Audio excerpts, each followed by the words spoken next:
You know, it's just... Okay, here we go. How? How do you screw this up, Nintendo? We all wanted Nintendo 64 games. We wanted to play these classic games that we remember from our childhood. Games like Mario 64, or maybe even eventually Paper Mario 64 as well. Something that I was personally excited for. But no, you took those dreams and you just stomped on them. You crushed them until they were no more. You messed up, Nintendo. You messed up.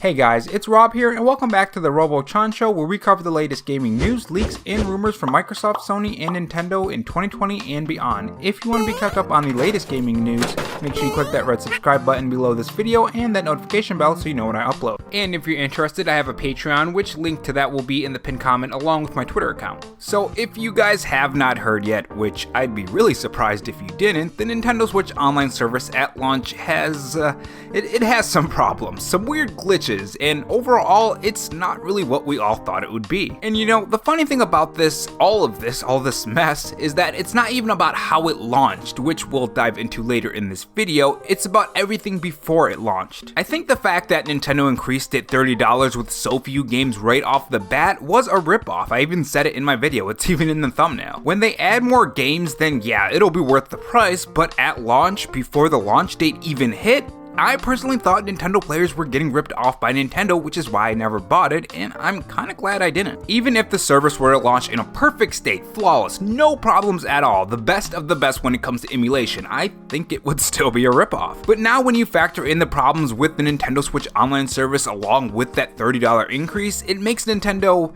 well, you know what, no, it doesn't even make Nintendo look lazy, Nintendo is being lazy. You're telling me that this huge company can't even get their emulation of their own games right, or even running with very few problems, to the point where there isn't a ton of people talking about it online? I mean, come on, Nintendo, you know what I did? Oh, nope, that's not how it's supposed to go. I meant, you know what you did, I know what you did.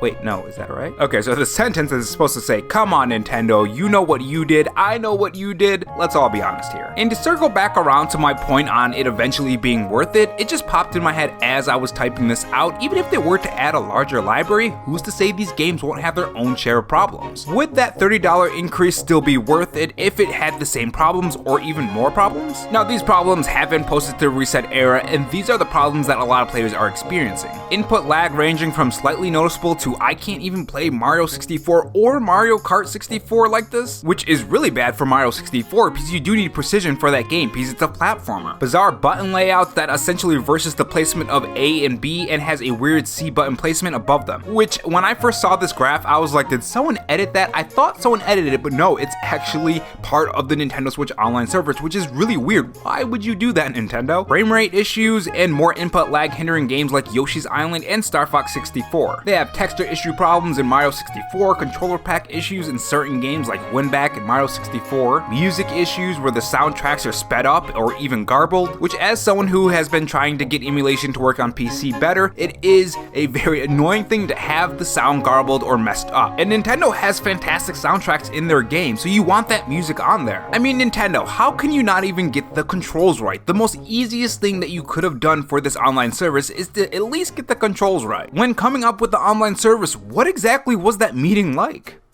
Now, it's not all doom and gloom. There are people who are having a fine time. They're enjoying these games, and to that I say good. At least some people are enjoying this. But there is enough people running into these bugs and glitches and controller problems that it's hindering the user experience. The user experience that most people have paid a hefty price for of $50. Which to some $50 is not a lot of money, but to others it is. And even if it was $30 or $40 or $20, or even if they made the lower price to $10 or something, any price, whatever you paid for, if you're not getting what you expected, you're gonna feel like Nintendo ripped you off and took your money, no matter what that price is. As I did when I bought Anthem day one. There was so much potential in that game, so much potential. Now, I do have to say, people who are experiencing these online issues may not necessarily be having problems because of the online service. There are some people posting videos on Twitter of laggy gameplay in Mario Kart 64, when they're playing multiplayer specifically. Now, this can be due to your internet or the person you're playing with who has bad internet. I mean, this post right here says they're playing from American to Scotland. Now, if Nintendo's online infrastructure,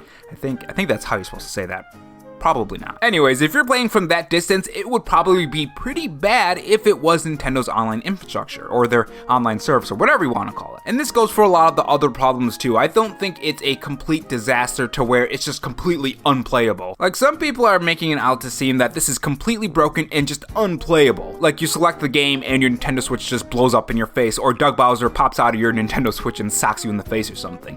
You know, normal issues. I think there are huge problems with the service, but I think it is playable in some way. I don't want to be that person who looks at the situation and says, yeah, it's just not playable at all. It's complete trash, garbage. You can't even press start on the game. You can't even get to the select screen. You can't even move your character. No, it's not any of that. It is playable, but there are big problems as well. Problems that Nintendo really needs to fix, because this is a $30 increase. And another huge problem with these problems, I guess you would say, is that it's not by chance. Some of this is just stuff that's implemented into the game, like the Zelda graphical issues. All of this leads to one question: what does Nintendo do? Or better yet, what do the players do? Will we see a drop off? Will we see any people demanding their money back? What's gonna happen? I guess we'll have to wait and see. And also, speaking of wait and seeing, which I don't even know how to say this, so I'm just gonna say it. Here's the part of the video where I give you guys a cookie. If you reach the part of the video, here is your reward. And thank you for watching this whole video. Tell me what you guys think is gonna happen going forward, and tell me your experiences with the Nintendo Switch Online expansion pack. Is it good? Is it bad? What problems are you running into? Tell me in the comment section below. And if you guys enjoyed this video, leave a like. It helps the video reach more viewers when you do, especially when you share it on Twitter or among your friends. And also, if you want to help me reach 20,000 subscribers, click that red button. It's completely free at no cost, and you get videos from this little Nintendo Switch dude, provided you have that notification bell on, because sometimes YouTube doesn't like bringing the YouTube videos to my subscribers. Thanks for watching, guys, and remember, stay safe, stay charged, and have a good one.